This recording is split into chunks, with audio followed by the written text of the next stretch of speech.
जय श्री गणेश हर हर Mahadev. Mahadev Shankar YouTube channel में आपका स्वागत है। दोस्तों आज मैं लेकर आया हूँ एक नई वीडियो, एक नई जानकारी की कुल देवता और कुल देवी को तुरंत प्रसन्न कैसे करें। तो मैं लेकर आया हूँ 5 ऐसे उपाय कुल देवी और कुल देवता को प्रसन्न करने के और उनको शक्तिशाली बनाने के। तो दोस्तों वीडियो को पूरा देखना ताकि पूरी जानकारी आपको प्राप्त हो। कुल देवता और कुल देवी को प्रसन्न करने के मैं आज 5 उपाय बताने जा रहा हूँ और इन उपाय से कुल देवी और कुल देवता शक्तिशाली हो जाते हैं। दोस्तों मैंने पिछली वीडियो में बताया था कि पितरों को शक्तिशाली कैसे बनाएं। आज मैं बताने वाला हूं कि कुल देवी और कुल देवता को शक्तिशाली कैसे बनाएं, उनको प्रसन्न करने के क्या उपाय हैं। जिनको अपनी कुल देवी और कुल देवता का पता है उनके लिए भी ये उपाय हैं और जिनको नहीं पता है उनके लिए भी ये उपाय हैं। वो भी इन उपायों को करके अपनी कुल देवी और कुल देवता को प्रसन्न कर सकते हैं। कई बार क्या होता है कि हमारे जो बड़े बुजुर्ग होते हैं वो भी कुल देवी और कुल देवता की पूजा नहीं करते, जिससे हमें ये पता नहीं होता कि हमारी कुल देवी और कुल देवता कौन से हैं। और कुल देवी और कुल देवता हमारे घर के ही परंपरागत रूप से हमारे घर के ही देवता होते हैं, जो पीढ़ी दर पीढ़ी हमारे घर में पूजते चले जाते हैं।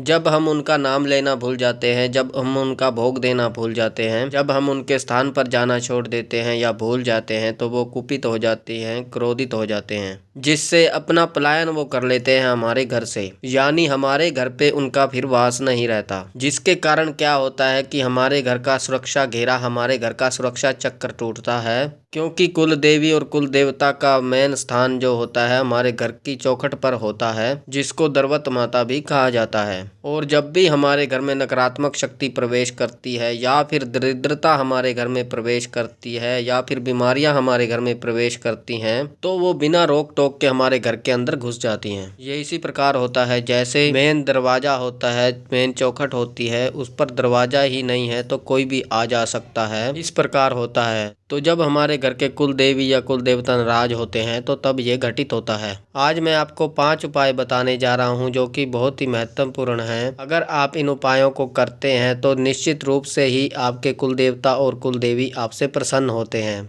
और सबसे पहले अगर आप कोई साधना करते हैं, मंत्र जाप करते हैं, पूजा करते हैं तो सबसे पहले अपने कुल देवी और कुल देवता की कीजिए। इष्ट देव से भी पहले कुल देवी और कुल देवता की पूजा कीजिए। अगर वो प्रसन्न हो गए तो अन्य देवता या फिर आपके इष्ट देव जो हैं वो स्वयं प्रसन्न हो जाएंगे आपकी थोड़ी सी पूजा से। दूसरी बात, कुल देवी और कुल देवता की पूजा साधना के लिए गुरु की आवश्यकता नहीं है, ना ही सुरक्षा घेरे की आवश्यकता होती है, ना ही सुरक्षा चक्र की आवश्यकता होती है। मात्र थोड़ी सी सेवा से आपकी कुल देवी और जो कुल देवता है वो प्रसन्न हो जाते हैं। आपका आगे का जो रास्ता है, आगे का जो मार्ग है वो दिखाते चले जाते हैं। घर में बरकत आना, आपके घर में सुख शांति आना, आपके घर से बीमारियां दूर चले जाना, पति पत्नी में प्रेम प्यार बढ़ना, घर में एकता का बढ़ना, साथ ही सही फैसले लेना, ये सभी कार्य कुल देवी और कुल देवता की कृपा से ही होते हैं। तो आपको मैं बताता हूँ कौन से 5 उपाय हैं। सबसे पहला उपाय, ध्यान से सुनिएगा। जब भी आप रोटी बनाते हैं, आपके घर में जब भी रोटी बनती है और पहली रोटी जो है आप कुल देवी और कुल देवता के नाम की निकालिए।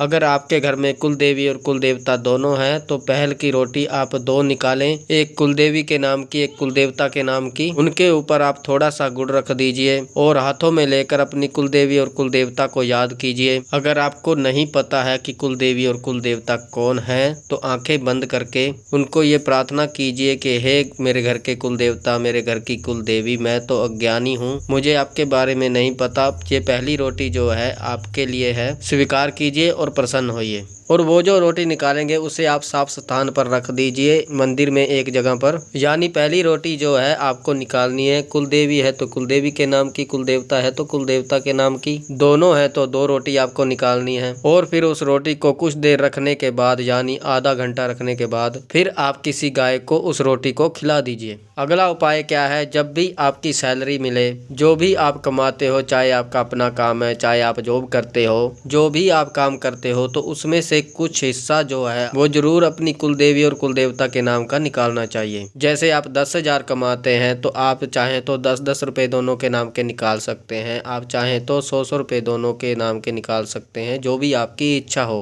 होता क्या है, जब हम पैसे निकालते हैं, उनके नाम के पैसे निकालते हैं, तो मान लो हम 10 रुपए निकालते हैं तो वो 100 आपकी झोली में डालते हैं। अगर 100 निकालते हैं तो वो 1000 आपकी झोली में डालते हैं। ये मेरा खुद का अनुभव है। तो इस तरीके से आपको पैसे निकालने हैं। वो जो पैसे आप निकालोगे, गुल्लक एक आप ले लीजिए, उसमें आपको रखने हैं और फिर खर्च आपको बिल्कुल भी नहीं वो पैसे करने। और वो जो खर्च करने का समय आएगा आप उनके नाम का जागरण करवा सकते हैं। और एक चीज और ध्यान रखना, जो कुल देवी और कुल देवता के पैसे आप निकालोगे उनमें कुछ पैसे मिलाकर किया जाता है। जैसे आप जागरण करते हैं मान लो, या आप कुछ प्रसाद बांटना चाहते हैं तो उनमें अपनी तरफ से पैसे कुछ आप मिलाएंगे, तो उसके बाद आप प्रसाद बांटेंगे। जागरण आपको कराना है उनके नाम का, या फिर आप उनके स्थान पर जाएंगे, जैसे आपको दान पात्र में पैसे डालने हैं तो कुछ हिस्सा उसमें आप अपना मिलाकर डालिए। तो इस तरह आपको करना है। तीसरा उपाय, कुल देवी और कुल देवता के स्थान पर आपको जाना है और माथा आपको वहां पर टेकना है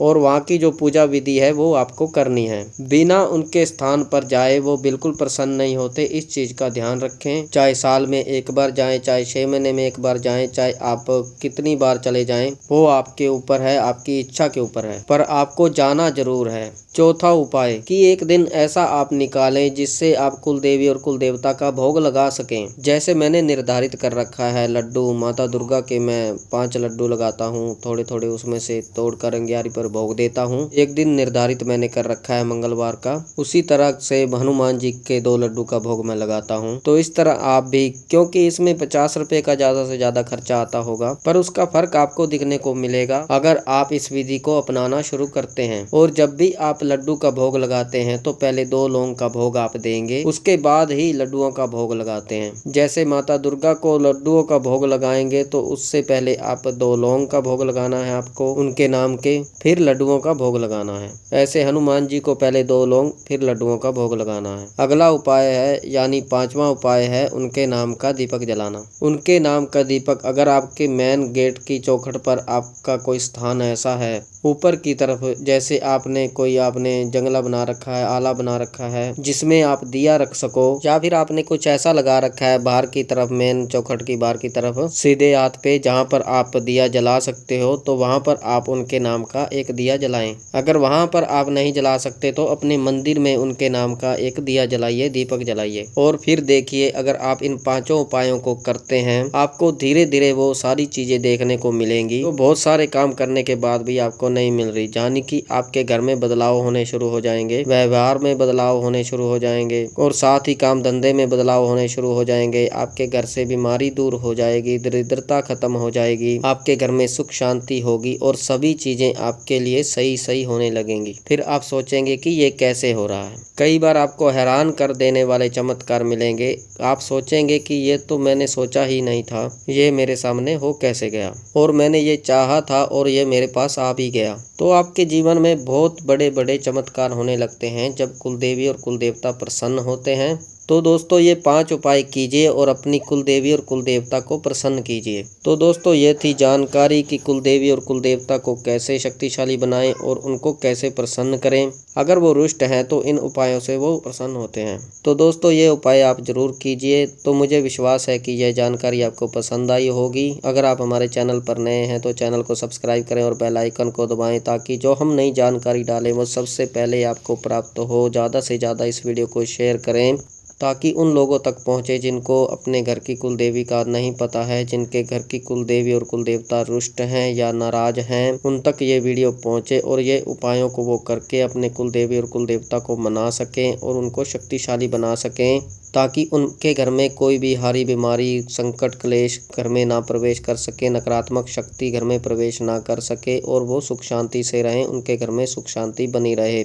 लाइक करें, कमेंट करें, कमेंट में हर हर महादेव अवश्य लिखें। मैं महादेव और माता पार्वती से ये प्रार्थना करता हूँ कि आप पर सदैव कृपा बनाए रखें, आप खुश रहें, आपका परिवार खुश रहे। तो हम मिलते हैं एक नई जानकारी के साथ, तब तक के लिए हर हर महादेव, हर हर महादेव, हर हर महादेव।